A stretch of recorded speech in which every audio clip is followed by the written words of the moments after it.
अस्सलाम वालेकुम दोस्तों, आज 7 अप्रैल 2022 है और मैं मोहम्मद अकमल ख़ान इस वीडियो के थ्रू आपसे मुखातिब हूँ। जिस वक्त मैं ये वीडियो कर रहा हूँ, उम्मीद है कि सुप्रीम कोर्ट में इस वक्त फ़ाइनल राउंड जो है वो स्पीकर की रूलिंग के हवाले से चल रहा है और आज उम्मीद यही है कि आज फ़ैसला उसका हो जाएगा। मेरी ज़ाती दानिश में सुप्रीम कोर्ट जो है वो पार्लिमान के मामलात में मदाखलत नहीं करेगी और सुप्रीम कोर्ट यकीनन जो डिप्टी स्पीकर का फ़ैसला है, स्पीकर का फ़ैसला है, उसको अपहोल्ड करेगी। खैर, वो जो भी सूरत हाल होगी वो हमारे सामने आ जाएगा। लेकिन एक चीज़ पर बहुत ज़्यादा वावेला किया जा रहा है मीडिया के हलकों में भी और अपोजिशन की तरफ से भी कि आइन टूट गया है, आइन को तोड़ा गया है, आइन शिकनी हुई है। तो मैंने आज थोड़े से मुख्तलिफ मौजू का इंतखाब किया कि हम ये देखते हैं कि आइन जो है वो क्या सिर्फ मतलब है उसी उतने ही टुकड़े का नाम है जो आइन की किताब में लिखा हुआ है, जो हमारी अपोजिशन को सूट करता है, नवाज़ लीग को सूट करता है, फजल रहमान साहब को सूट करता है या जरदारी साहब को सूट करता है, या आइन इसके अलावा भी कुछ है, अवाम का भी कुछ लेना देना इस आइन के साथ है। एक और बात ज़िमनन में यहाँ करता चलूँ कि जब यहाँ कोई आमिर हुक्मरान आ जाता है और सारी मतलब हुकूमतों को बर्खास्त करके और एक मार्शल लॉ लगा दिया जाता है, तो ऐसी सूरत में आवाम जो है वो क्यों गैर मुतल्लिक रहती है, इर्रेलिवेंट रहती है, बल्कि खुशियाँ भी मना लेती है। इसलिए ऐसा होता है मेरी दानिश में, क्योंकि आइन के वो पार्ट्स, वो हिस्से जो आवाम से मुतल्लिक थे, उनके ऊपर ना तो कभी किसी जमहूरी हुकूमत ने कोई काम किया और ना ही किसी आमिर ने कोई काम किया, बल्कि आमिरों के दौर में शायद उन पर कुछ थोड़ा सा ज़्यादा काम हो गया। तो इसकी वजह से अवाम को इस बात से कोई सरोकार नहीं है कि हुकूमत किसकी आती है और कैसे आती है। देखना ये पड़ेगा कि अवाम में रेलिवेंस पैदा करने के लिए, यानी ये अगर हकीकतन देखा जाए तो ये एक बहुत बड़ी बात है कि आइन शिकनी हो किसी मुल्क की। यानी आइन बुनियादी तौर पर आपको वो रोशनी फराहम करता है जिसकी बुनियाद पर आप एक रियासत को चलाते हैं, एक हुकूमत को चलाते हैं और आवाम की वेलबींग के लिए काम करते हैं। तो ऐसे में अगर आइन शिकनी हो तो हकीकतन तो ऐसा होना चाहिए कि 22 करोड़ आवाम में से कम 20 करोड़ लोग तो पैनिक हों और ये सोचें कि ये क्यों हुआ है ऐसा, मतलब। लेकिन अगर वो इर्रेलिवेंट रहते हैं तो उसकी कुछ वजूहात हैं। उसकी वजूहात ये हैं कि आवाम को ऐसा लगता है कि आइन जो है वो उनसे मुतल्लिक है ही नहीं, वो ये उनका मसला है ही नहीं कि आइन टूटा है या नहीं टूटा है। और आवाम ऐसा क्यों समझती है, वो समझने में हक बजानिब है। मैं आइन के चंद पार्ट्स को, चंद आर्टिकल्स को आपके सामने पेश करता हूँ और ताकि हमें ये पता चले कि आइन के आर्टिकल 5 और 6 के अलावा और आइन के आर्टिकल 69 के अलावा स्पीकर के क्या इख्तियारात हैं, क्या इख्तियारात नहीं, उसके अलावा इस आइन के अंदर आवाम के लिए भी कुछ है जिसके ऊपर कभी किसी हुकूमत ने काम नहीं किया। तो आए हम इस बात का जायज़ा ले लेते हैं इस वीडियो में कि आइन के वो पार्ट्स जो आवाम से मुतल्लिक हैं उन पर कौन कौन सी हुकूमतें कितना कितना जो है काम करती रही हैं। मैं इसका तकाबली जायज़ा नहीं पेश करूँगा, सिर्फ आर्टिकल्स आपके सामने पेश करूँगा, चंद मिसालें दूँगा और आर्टिकल्स के भी सिर्फ उन्वान आपके सामने रखूँगा। तो आपको अंदाज़ा होगा कि जब इन आर्टिकल्स पे काम नहीं होता तो आइन की जो पामाली है, जो अवाम के हवाले से आइन की पामाली होती है, उसके ऊपर आपने कभी किसी मीडिया को, कभी किसी सियासतदान को, कभी किसी आमिर को, कभी किसी मुखालिफ को, कभी किसी हिमायती को कभी आवाज़ उठाते नहीं देखा। तो इसलिए अवाम भी अपने आप को इर्रेलिवेंट समझती है इन सारे मामलों से। अब हम चलते हैं सबसे पहले आज आइन के प्रियम्बल की तरफ कि आइन का प्रियम्बल जो है वो क्या कहता है, यानी दिबाचा जहाँ से आइन स्टार्ट होता है वो क्या कहता है। वो आइन का प्रियम्बल स्टार्ट इन लफ्ज़ों से होता है कि वो कहता है कि whereas sovereignty over the entire universe belongs to almighty Allah alone लिल्लाहिल वाहिदिल कहार, यानी लिल्लाहि माफिस समावाति व माफिल अर्द, जो कुछ ज़मीन व आसमान में है उसकी मिल्कियत, उसका इक़्तिदार आला पूरी कायनात में सिर्फ़ और सिर्फ अल्लाह की ज़ात के पास है, किसी और के पास इक़्तिदार है नहीं। और यही प्रियम्बल आगे चल के कहता है कि ये सेक्रेड ट्रस्ट है और आवाम के जो चुनिंदा नुमाइंदे हैं वो इन्हीं इख्तियारात को लेकर आगे चलते हैं। तो इसका मतलब बुनियादी तौर पर ला इलाहा इल्लल्लाह है कि दुनिया में और पूरी कायनात में कोई इलाह या कोई माबूद है ही नहीं सिवाय अल्लाह के। तो आप ये देखिए कि जब हम ये कहते हैं कि beggars are not the choosers, या हम ये कहते हैं कि अमेरिका हमारा वेंटिलेटर है, या पता नहीं अमेरिका हमारा नातका बंद कर सकता है, हमारा रिस्क बंद कर सकता है, क्या कर सकता है, और दूसरी तरफ एक आवाज़ आती है कि हम ग़ुलाम नहीं हैं। तो आप ये देखिए कि आइन के प्रियम्बल पे ही मैं अपोजिशन से कहूँगा कि आप मेरे भाई पहले प्रियम्बल पे तो अमल कर लें, दिबाचे पे तो अमल कर लें, उसके बाद आप बाकी आइन की बात कीजिएगा। वो तो टेक्निकलिटीज़ हैं जिनके अंदर आप पड़े हुए हैं। इससे आगे हम चलते हैं और हम देखते हैं कि इसके अलावा आइन जो है वो अवाम उन्नास के लिए क्या कहता है। फिर आइन जो है वो हमारे फंडामेंटल राइट्स की बात करता है। फंडामेंटल राइट्स की पेज 2 पे जब हम आते हैं तो वहाँ आइन हमें बताता है कि wherein shall be guaranteed fundamental rights including equality of status, of opportunity and before law, social, economic and political justice and freedom of thought, expression, belief, faith, worship and association subject to law and public morality। अब ये सारे के सारे जो मामलात आपने यहाँ सुन लिए हैं, इनके ऊपर कौन अमल पैरा होने की कोशिश करता है, कौन सी इक्वालिटी माशरे के अंदर पैदा करने की कोशिश की गई है, कौन से कवानीन में इक्वालिटी पैदा करने की कोशिश की गई है, कौन मॉरलिटी की बात करता है। आपके सामने करोड़ों रुपए में आधी से ज़्यादा असम्बली ख़रीद ली जाती है, बेच दी जाती है, एक तमाशा बर्पा होता है, मीडिया को पैसे खिलाए जाते हैं, वो सफ़ेद झूठ को सच करके दिखाने की कोशिश करता है और स्याह रात को बताता है कि ये जनाब रोशन दिन है। तो आपके सामने सारी सूरत हाल चल रही है। अब तो अवाम को कुछ समझाने की ज़रूरत भी नहीं है, हर चीज़ आपके सामने बिल्कुल बिल्कुल वाज़ेह है। अब हम चलते हैं इससे आगे और हम देखते हैं कि जो ऑब्जेक्टिव रेजोल्यूशन थी, जिसको हम करारदाद मकासद कहते हैं, वो इस आइन का जो आइन पाकिस्तान है, जो बुनियादी तौर पे 1973 में भुट्टो साहब के दौर में इन तमाम पार्टीज़ ने, जिनकी बाकियात आज भी असम्बलियों में आपको नज़र आती हैं, इन तमाम पार्टीज़ ने मिल के एक मुत्तफ़िक़ा आइन दिया था 1973 में। वो जो मुत्तफ़िक़ा आइन है बुनियादी तौर पर वो सिर्फ टेक्निकलिटीज़ हैं। सदर कौन होगा, कैसे बनेगा, उसका मज़हब क्या होगा, स्टेट का मज़हब क्या होगा, वज़ीर आज़म कैसे बनेगा, असम्बलियाँ कैसे बनेंगी, सूबे कैसे होंगे, उनके इख्तियार क्या होंगे, इनके इख्तियार क्या होंगे, असम्बली तोड़ी कैसे जा सकती है, स्पीकर के इख्तियार क्या होंगे, वगैरह वगैरह। ज़ाहिर है अवाम को इससे कोई लेना देना नहीं। अवाम को जो लेना देना था वो बदकिस्मती से इस आइन में भी, अच्छा ये भी मैं बताता चलूँ कि 1935 का जो इंडियन एक्ट है, जिसको हमें मुताला पाकिस्तान की किताबों में पढ़ाया जाता था कि काला कानून है, वहीं से कॉपी पेस्ट मार के ये 1973 का आइन जो है रियासत को चलाने के लिए एक आइन जो है वो बना दिया गया और उसी पे सब ने इत्तेफाक कर लिया कि इसके तहत चलाएंगे। और फिर इस पे पै दर पै जो इसमें अमेंडमेंट्स हुई वो पर्सन स्पेसिफिक थी, जहाँ किसी का फ़ायदा नज़र आया वहाँ वो अमेंडमेंट कर दी गई अगर उसके पास अक्सरियत थी। और 18वीं तरमीम जो है वो इसकी बदतरीन मिसाल है, जो आपके सामने है कि जब सबके कुछ ना कुछ मफादात थे, यानी पीपल्स पार्टी को ये मालूम था कि हम जो है वो शायद सूबा सिंध से आगे हमारी हुकूमत ना निकले। बेनज़ीर की शहादत के अंगाम हमें वफाक मिल तो गया एक दफ़ा, लेकिन इसके बाद शायद हम सिंध से बाहर ना निकल सकें। तो उनका पहला और बुनियादी तरीन मतम नज़र ये था इस 18वीं तरमीम से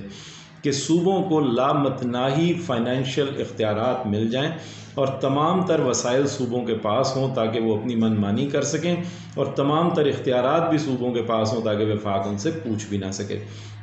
इस तरह वफाक को हद से ज़्यादा उसमें कमज़ोर किया गया।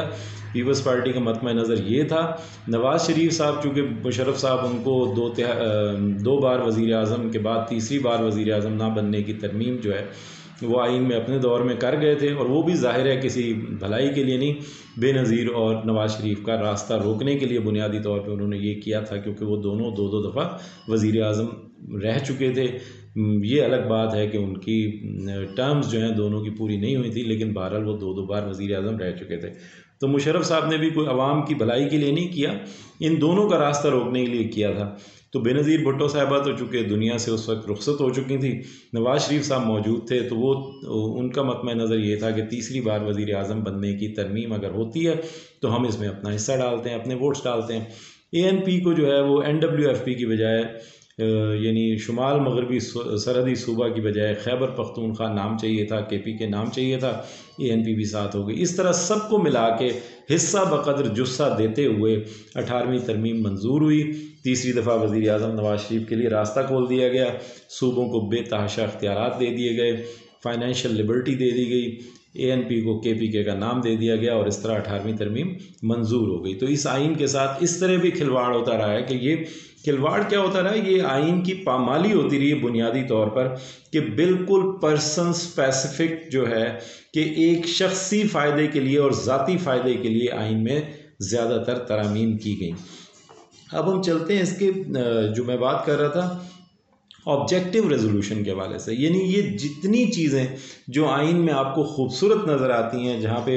मेरी और आपकी बात की जाती है, अवाम की बात की जाती है, हमारे हुकूक की बात की जाती है, हमारी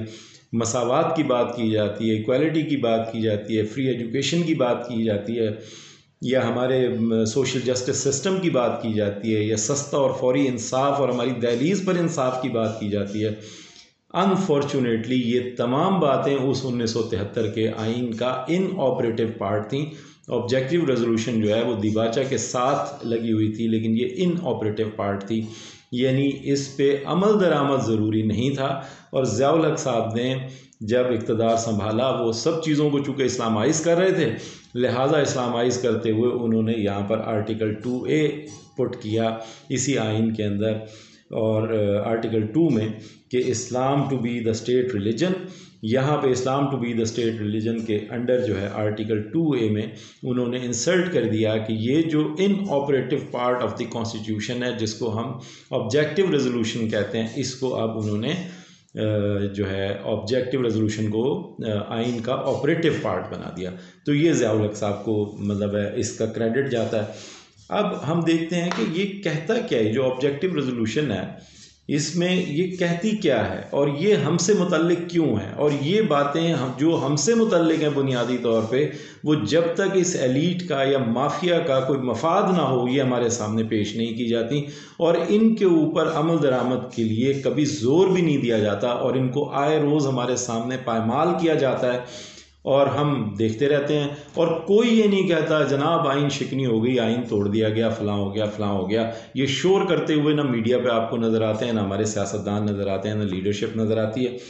तो आवाम को ये लगता है कि हमारे मुतल्लिक तो कोई चीज़ है ही नहीं, जबकि इसमें हमारे मुतल्लिक सब चीज़ें हैं, बशर्ते कि हम रेलिवेंस शो करें और हमारे ऊपर ऐसी हुकूमत मौजूद हो जो हमसे रिलेटेड हो, जो हमसे रेलिवेंट हो, जो हमारे बारे में सोचती हो, जिसकी एंगेजमेंट हमारे साथ हो।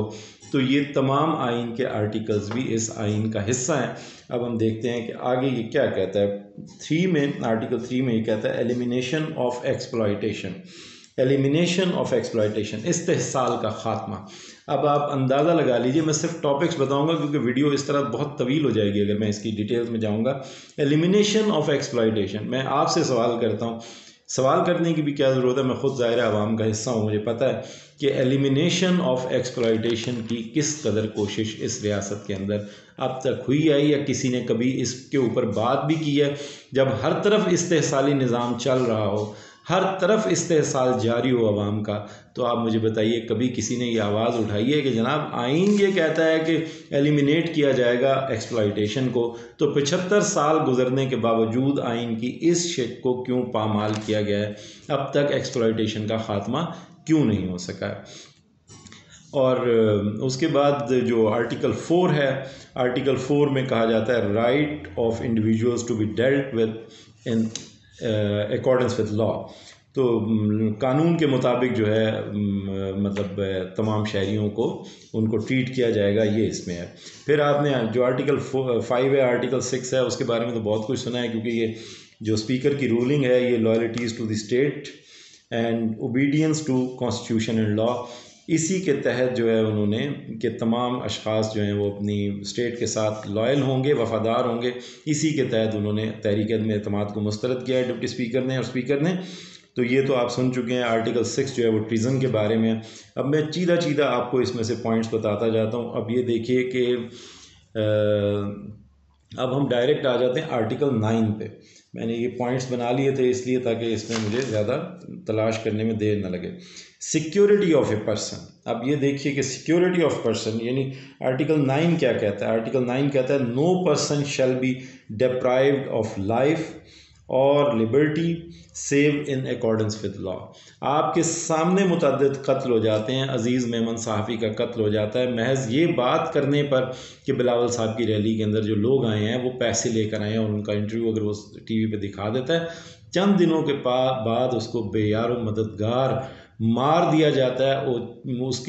वो मरने से पहले बता रहा है, शोर कर रहा है कि जनाब मुझे मारने की धमकियां दी जा रही हैं, इसके बावजूद मार दिया जाता है। लेकिन जैसे मैं बार बार कहता हूँ कि वो खून खाक नशीना था, रिस्क खाक हुआ, चूँकि वो लोग बेचारे उनको कोई पूछने वाला नहीं है, लिहाजा वो मार दिए गए और अदालतों में धक्के खाने के बाद सब मामला ख़त्म हो जाएंगे।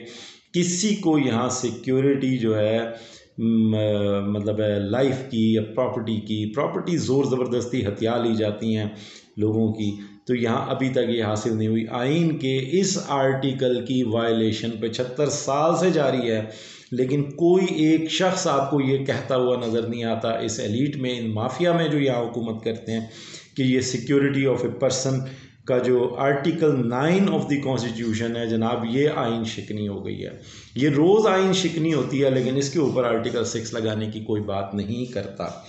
इसके बाद हम आ जाते हैं आर्टिकल 9 के बाद आ जाते हैं आर्टिकल 24A पे। मैंने सिर्फ मुतल्लिका चंद आर्टिकल्स का हवाला आपके सामने रखना है ताकि हमें ये पता चल जाए कि क्यों हमारे साथ जो है वो। इसके दरमियान में एक आर्टिकल 11 भी आता है, स्लेवरी फोर्स्ड लेबर प्रोहिबिटेड, यानी जो ग़ुलामी है और फोर्स्ड लेबर, आपके सामने भट्टों पर मजदूरी करते हैं, फोर्स्ड लेबर लोगों से ली जाती है, बेचारे हारी उनको उनका मुआवजा दुरुस्त तौर पे नहीं दिया जाता, ये स्लेवरी और फोर्स्ड लेबर के ज़ुमरे में ही आता है। तो इस आर्टिकल 11 की वायलेशन डेली बेसिस पर होती है, 75 साल से जारी है, लेकिन कोई इसको पूछने वाला नहीं है और इस पर कोई ये बात भी नहीं करता कि जनाब ये जो है आइन की वायलेशन हो रही है, आइन शिकनी हो रही है, इस पे आर्टिकल 6 लगाएं, क्योंकि ये बड़ों के मफाद से मुतल्लिक नहीं है, लिहाजा इसके ऊपर कभी कोई बात होती नहीं है।